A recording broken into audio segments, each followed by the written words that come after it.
Hello viewers, যারা class 10 পড়ছো তাদের আজকে আমি বাংলার ফার্স্ট ইউনিট টেস্ট পরীক্ষার জন্য নিয়ে চলে এসেছি ব্যাকরণ সাজেশন। হ্যাঁ, তোমাদের ব্যাকরণ কী কী রয়েছে? থাকবে তোমাদের অনুবাদ করা ইংলিশ থেকে বাংলায়, আর থাকবে কারক ও অকারক সম্পর্ক। এই দুটো থেকে তোমাদের কিন্তু পরীক্ষাতে ব্যাকরণ থাকবে। ট্রান্সলেশন যেটা অনুবাদ করা সেটা 4 নম্বর থাকবে, আর যেগুলো রয়েছে এমনি নর্মাল কারক ও অকারক ওটাতে 2 নম্বর থাকবে। তো 4 আর 2 মোট 6 নম্বর তোমরা কিন্তু এই 40 নম্বর পরীক্ষাতে কিন্তু এই ব্যাকরণ থেকে পাবে। ঠিক আছে? তাই যেগুলো আমি দাগাচ্ছি বা দাগিয়ে রেখেছি এই একটা কোয়েশ্চেন ব্যাংক থেকে, এটা ভালো করে দেখে নাও, এগুলোই প্র্যাকটিস করে যাও, কমন এর মধ্যেই পাবে। প্রথমে দেখো রয়েছে the peacock is first seen on the funeral earns of Harappa. তো এই যে তোমাদের দেখাচ্ছি যেগুলো দাগানো, এই কটা তোমাদের ট্রান্সলেশনগুলো বা অনুবাদগুলো করতে হবে। ইংলিশ দেবে, বাংলায় করতে হবে। ঠিক আছে? চলিত গদ্যে বলতে যেটা তোমাদের বাংলা ভাষা, সেখানে তোমাদের কি করতে হবে, এর মানে লিখতে হবে।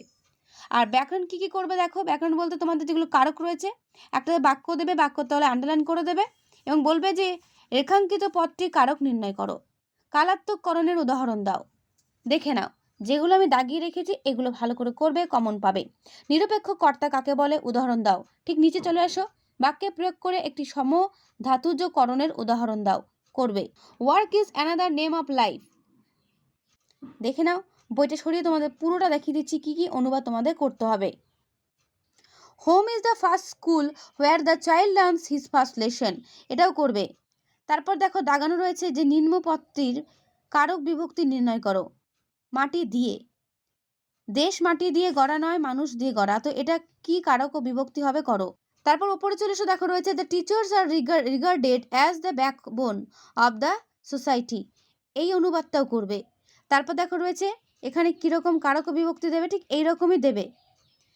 তো অনুবাদগুলো ভালো করে দেখে নাও। 4 নম্বর রয়েছে অনুবাদের জন্য। ঠিক আছে? Man is the social animal, এটা করবে। তির্যক বিভক্তি কাকে বলে, সম্বন্ধ পদ কারক নয় কেন। Student life is the stage of preparation for future. আমি যে কটা তোমাদের অনুবাদ দেখাচ্ছি এগুলোর ভেতরে দেখে যেও, এগুলোর ভেতরেই কমন পাবে। নির্দেশক কাকে বলে, অকারক পদ কাকে বলে। ইন্ডিয়া ইজ আওয়ার মাদারল্যান্ড, এই ট্রান্সলেশনটাও করবে, অনুবাদটা। তো নির্দেশক কাকে বলে, উপবাক্যীয় কর্ম কাকে বলে, উদাহরণ দাও।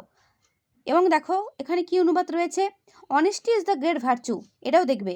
তো এই হলো তোমাদের অনুবাদ ও ব্যাকরণ সাজেশন কারক থেকে, যেগুলো তোমাদের আমি দিলাম। এই রকমই প্রশ্ন কমন পাবে, এর বাইরে কোনো রকম কিছু আসবে না। বিশেষ করে যেটা তোমাদের অনুবাদ রয়েছে, যে কটা অনুবাদ আমি তোমাদের সামনে তুলে ধরলাম, এগুলো ভালো করে করবে, এ কটার মধ্যেই কমন পেয়ে যাবে। আর যেটা কারক অকারক যেটা রয়েছে, যেরকমটা একটা বাক্য দেবে, বাক্যের মধ্যে একটা শব্দকে আন্ডারলাইন করে দেবে এবং বলবে এই পদটির কারক ও বিভক্তি নির্ণয় করো। আশা করি বুঝতে পেরেছো। ঠিক এইভাবেই তোমাদের কিন্তু করতে হবে।